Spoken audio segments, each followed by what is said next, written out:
আজকের প্রধান অতিথি তিনি হবেন আমাদের দেশনেতা। আজ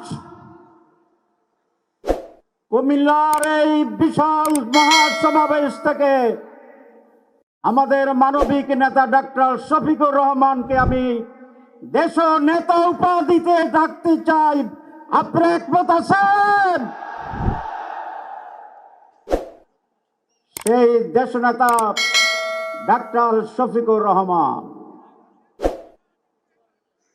অন্যান্য নেতৃবৃন্দ, আসসালামু আলাইকুম ওয়া রাহমাতুল্লাহ। আমিরে জামাত ঢুকেই বলছিলেন যে বেশি সম্বোধন করা যাবে না, সময় নাই। আমি একটু করলাম, কারণ আমি বক্তৃতা দেব না, আমি তো হোস্ট। আমার বাড়ি কুমিল্লা, অনেকে বলছেন কুমিল্লায় আমিরে জামাতকে স্বাগত জানাই। আমি স্বাগত জানাই না, কারণ সারা বাংলাদেশ আজ ডাক্তার শফিকুর রহমানের। উনি কুমিল্লার সন্তান, উনি সিলেটের সন্তান, উনি চট্টগ্রামের সন্তান, উনি রাজশাহীর সন্তান, খুলনার সন্তান।